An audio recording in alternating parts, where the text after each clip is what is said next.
18%. Act now.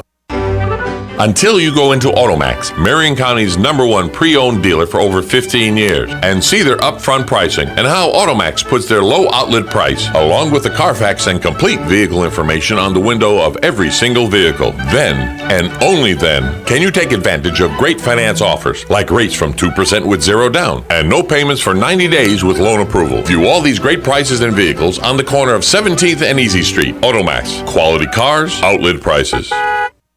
Ocala's information station, 1370 WOCA. Ocala.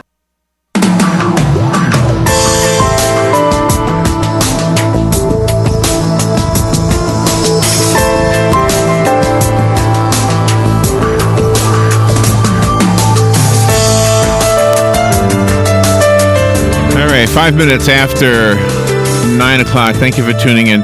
If somebody were to say to you, look, we're going to have a zero tolerance policy, you might say, yeah, that's a good idea. I don't want to tolerate any of this nonsense anymore. But you know, when it comes to children, sometimes you have to use common sense. And if you just say zero tolerance policy, you might be for it until you realize.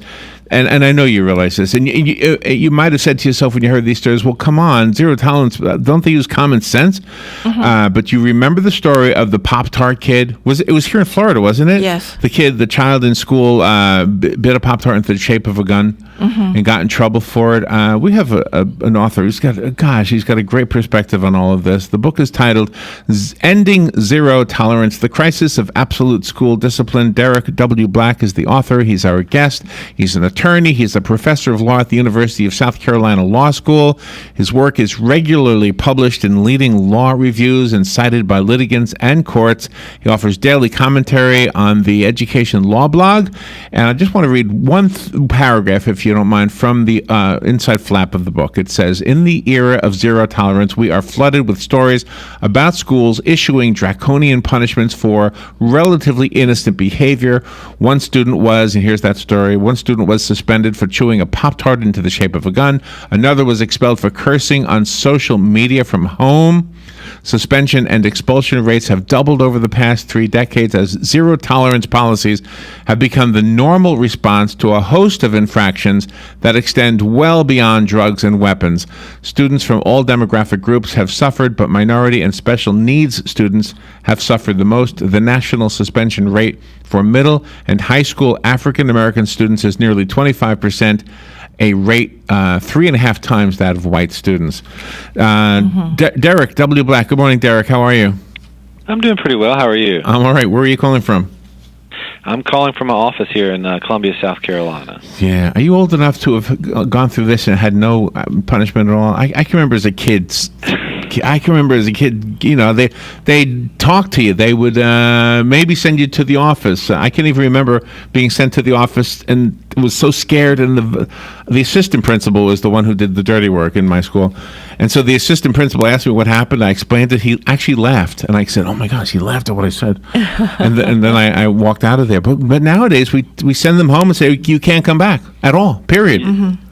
Yeah, I mean, you asked about me. Yeah, yesterday I was telling someone that I cannot tell you the number of times that I was forced to write the words, I will not talk. It was sort of like every other day, Derek got sent home with this punishment, to write 100, 200, 300, I will not talk. Yeah. And the reason why I was being sent home for that because I was disrupting class. I was talking too much, whatever. Right. But there are statutes and local school boards in place that make classroom disruption a suspendable offense, and if you do it 3 times over the course of the year, you can be expelled for it. And I have to say, maybe they would have broke the rules instead of applying zero tolerance for me. But if they had applied zero tolerance to me, there's no doubt I would have been suspended a number of times and might even have been expelled. I was incorrigible when it came to talking in class. I bet you a lot of us could say that about our childhood. I think so.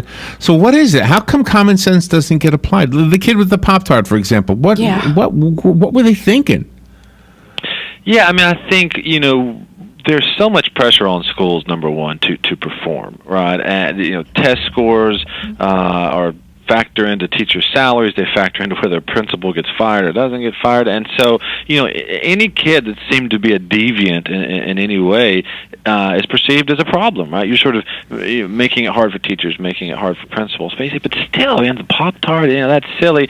I think some of that is a refusal to exercise judgment. There have been a few cases that go, well, look, the craft scissors are not a weapon, or the letter opener is not a weapon, but the school says, well, it says a weapon or sharp item. This is a sharp item. Right. They don't want to make the judgment call. It's sort of everyone is hiding behind the rules. It's much easier because you don't have to argue with the parents. Say, hey, I treat everyone the same. This kid makes a gun gesture, I suspend them. The other kid brings a 9mm, I suspend. I treat them both the same. What's your complaint? Yeah. So let me try to be the devil's advocate, since we seem to be agreeing with each other.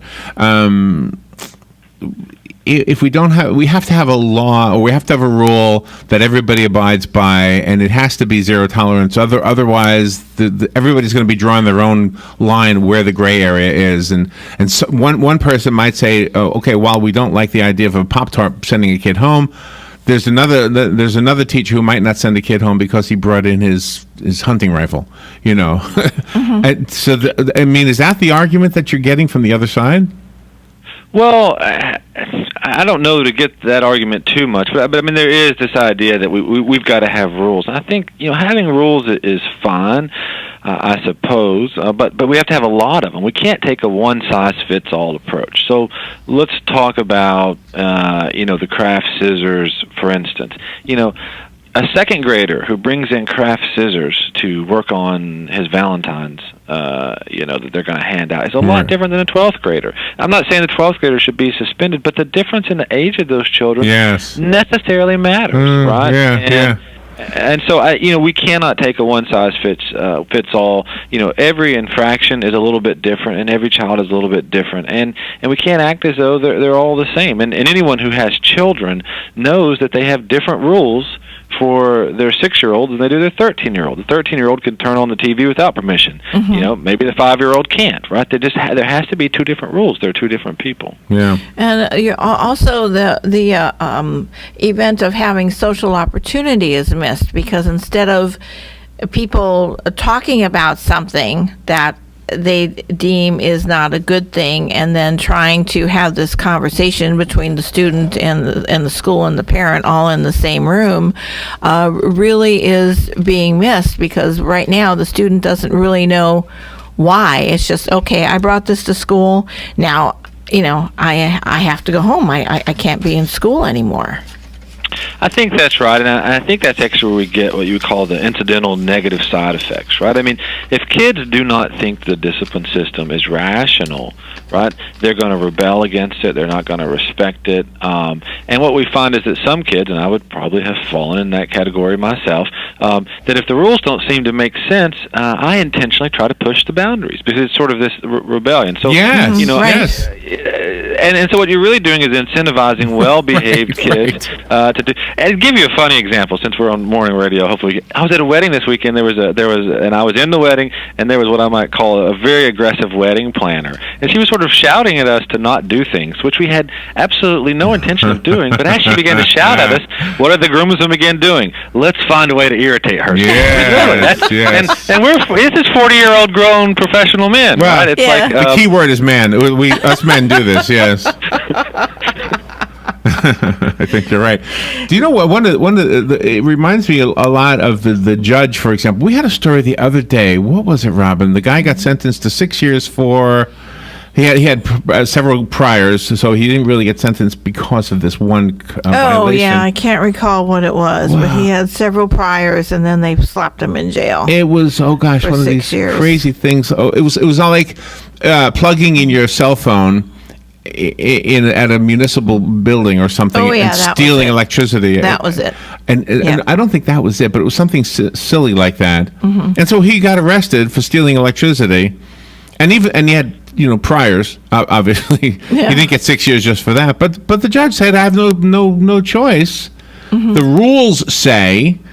And I think that's what's happening with the teachers in this case. I have no choice. The rules say we have to suspend you for having those scissors or for pointing your finger like it's a gun. Right, exactly.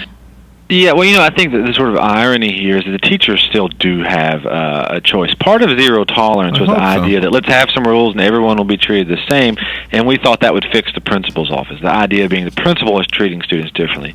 What we've found over the last decade and a half is actually the problem wasn't so much at the principal's office, it was at the classroom level, and that teachers, maybe for biased or just not trained well reasons, are sending kids to the office. Now what we have is a system where the principal can't counteract that. If the teacher sends student to the office for having done X, principal must expel or suspend. Whereas, 20 years ago, the principal could have said, give me a break, send the kid back to the classroom. So we really have a zero tolerance policy that's amplified suspension and expulsion, because anything that the teacher sends the kid to the office for is potentially a suspendable or expellable offense. But you also got to have this open dialogue, because there are some schools in our community that they have law enforcement officers on the premises, and if something happens, that law enforcement officer is going to take the child, and he has taken them to a juvenile jail before.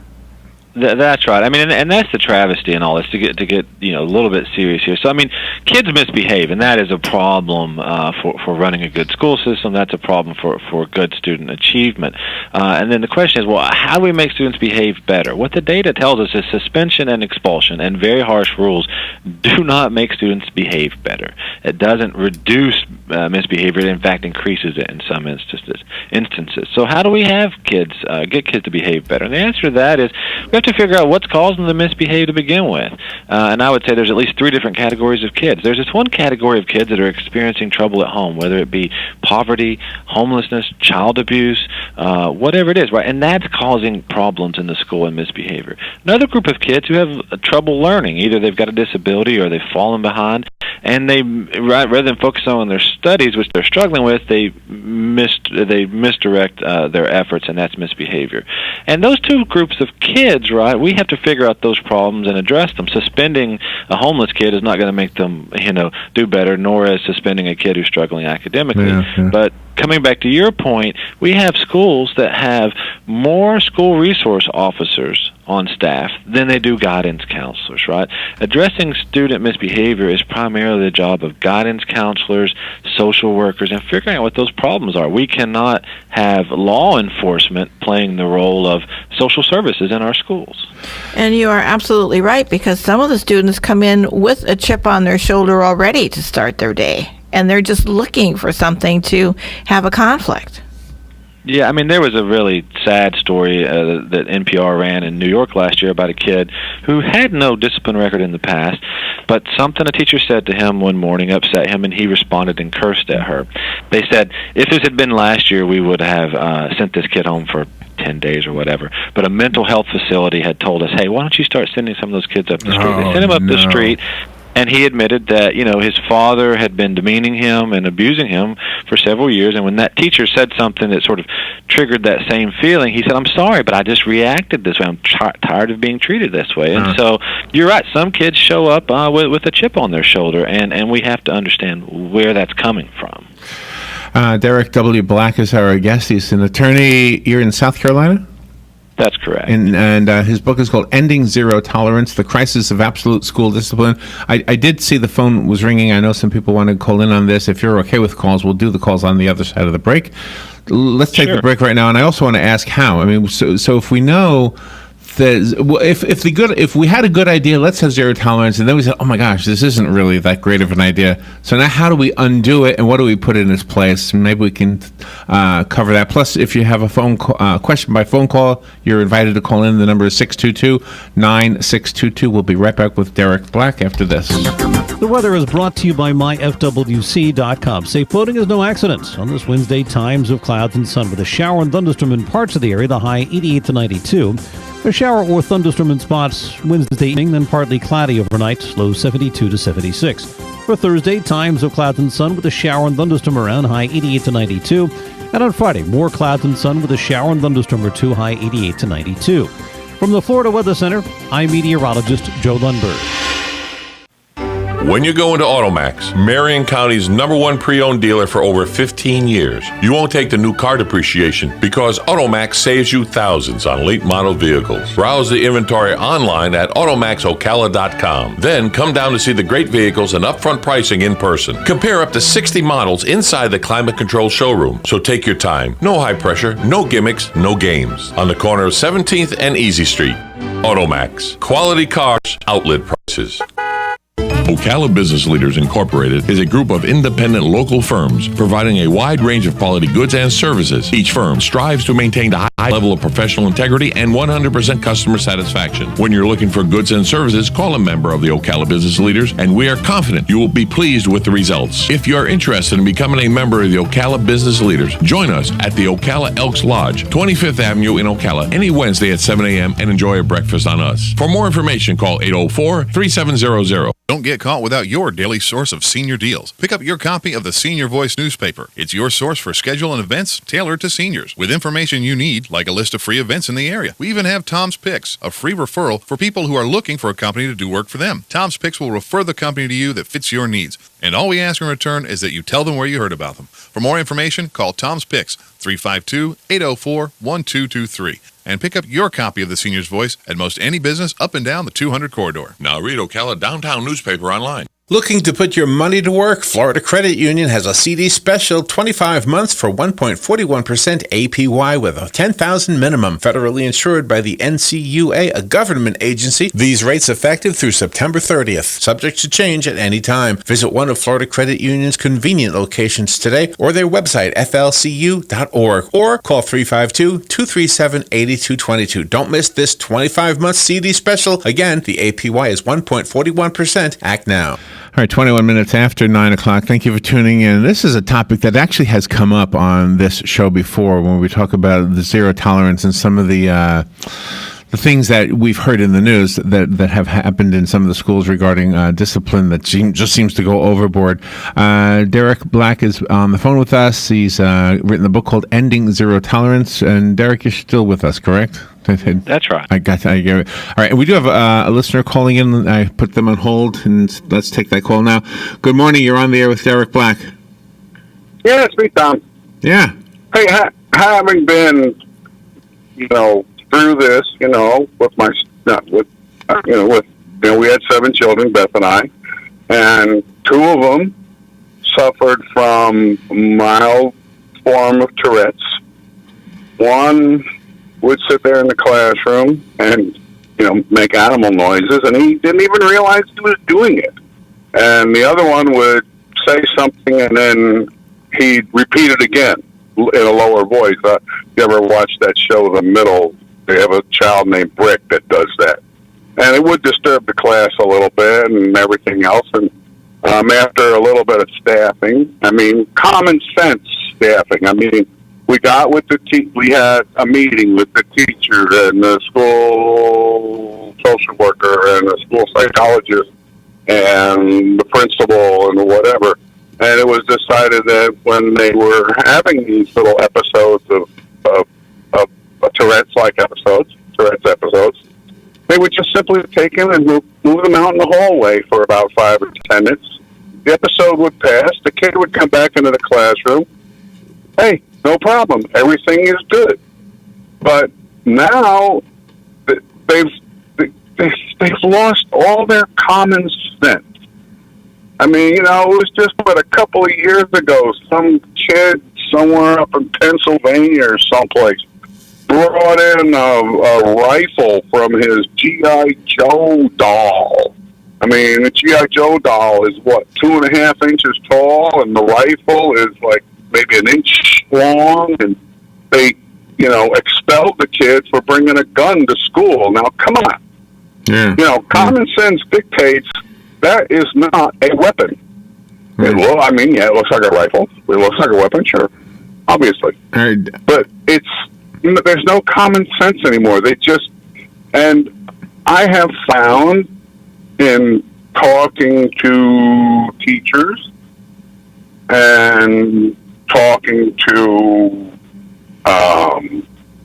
school administrators and that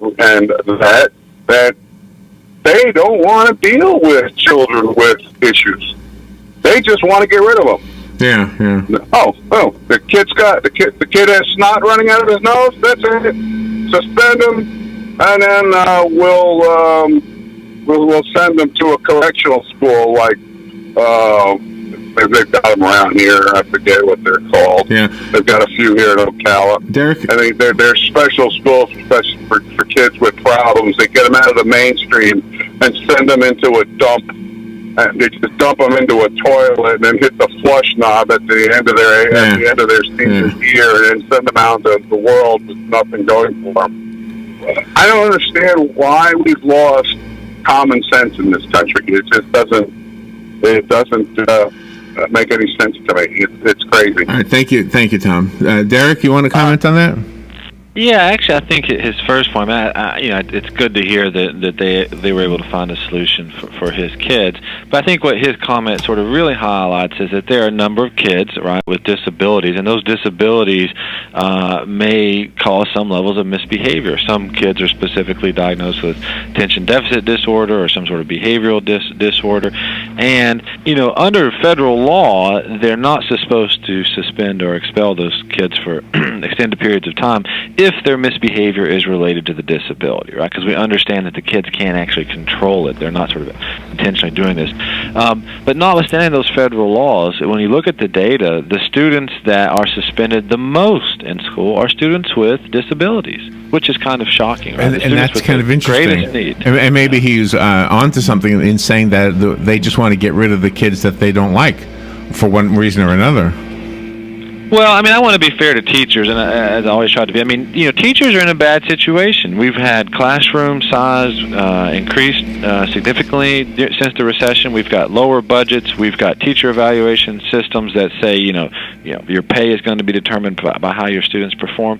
They're under an enormous amount of pressure, and they're given very little resources. So I don't want to make this about, teachers are the enemy. I think we really have to look to our school boards and really our state leaders in terms of what they have done with school budgets. And in Florida made some of the most drastic budget cuts to education during the recession of any state. And even now that the monies are back, the tax revenues have increased, over half of the states in the country are still funding education at a lower level now than they were in 2007. So, schools are in a bit of a pickle that's not of their own making in some respects. Yeah, and gosh, I apologize if it sounded like we were pointing to the teachers. I think the feeling I have is that the teachers have their hands tied when they have rules that they have to abide by. It's similar to the judge that sentenced that guy to 6 years for taking electricity. If the hands are tied, common sense, it's like you understand what's common sense, but you have a job, and you're going to lose your job if you don't do exactly what they say. So I wasn't really trying to blame the teachers. Sure. So what is the solution? In prohibition, we thought, okay, let's get rid of all alcohol. Well, that turned out to be a bad idea. Then we had to get rid of prohibition. Is there a way to end zero tolerance that is a smart way to do it, and at the same time accomplish what it was intended to do? Yeah, well, we've got a couple of minutes left, and I'll just be quick. So the answer is there's two main strategies that people talk about. One is called restorative justice, and that's when a student misbehaves. We try to help them understand why what they've done is wrong, who they've harmed, and sort of try to make amends for what they've done wrong.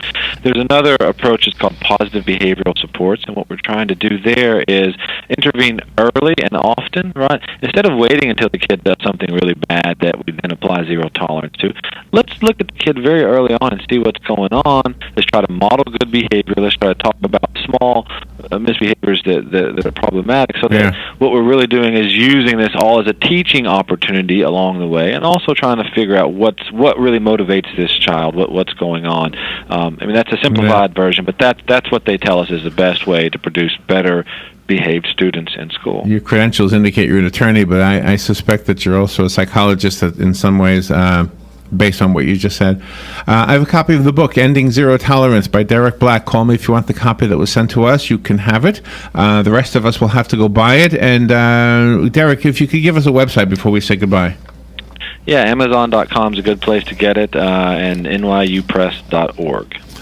All right. And what parts of the country are pushing back on your thoughts? I'm guessing it depends on the area you're talking to. Do you have parts? Yeah. Yeah? Well, we have some states that have passed new legislation. California, New Jersey, I think maybe Illinois passed legislation limiting or eliminating suspension and expulsion for kids in third grade and younger. So we have some action at the state level there.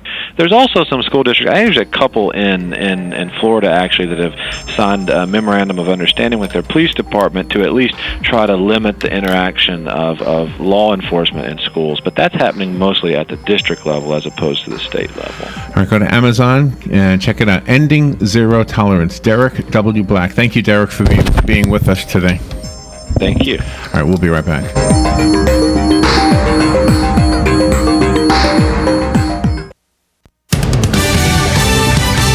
Fox News Radio, I'm Lillian Wu.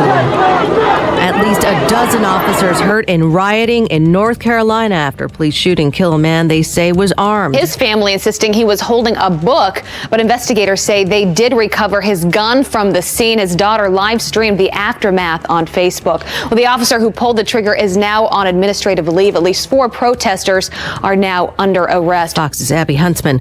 More charges filed against the suspect in this weekend's New York, New Jersey bombings. Ahmad Khan Rahami faces several federal charges, including use of weapons of mass destruction, in addition to state charges in New Jersey. Court papers say he started amassing bomb components in June. Fox Radio's Tanya J. Powers, and the head of the company which sells EpiPens, continues defending the cost of the drug when she speaks before a House committee today. The company apparently has no plans to lower prices. Fox News, we report, you decide. America is taking the lead in energy. Leading the world in oil and natural gas production. I vote to keep it going. With the right policies, we can produce, refine, and supply more oil and natural gas. And more abundant energy means more affordable energy for American families. A more secure America. Jobs. Opportunity and economic growth. For our children and grandchildren. That's why this election, I'm voting for American energy. Learn more at voteforenergy.org. Join us and become an energy voter. Brought to you by American Petroleum Institute. ADT presents What to Consider When Considering Home Security. An ADT sign is more than a sign. It's a line in the sand. On one side, your family. On the other, an uncertain world. For over 140 years, more people have chosen ADT to help prevent crime than anyone else. Get ADT starting at just $28.99 a month. Tested, trusted, proven ADT. With 36-month contract for licensing and terms and conditions, visit ADT.com. Council. Here's what you may have missed on the John Tesh Radio Show. Crowdfunding websites have been extremely popular lately, and so I guess this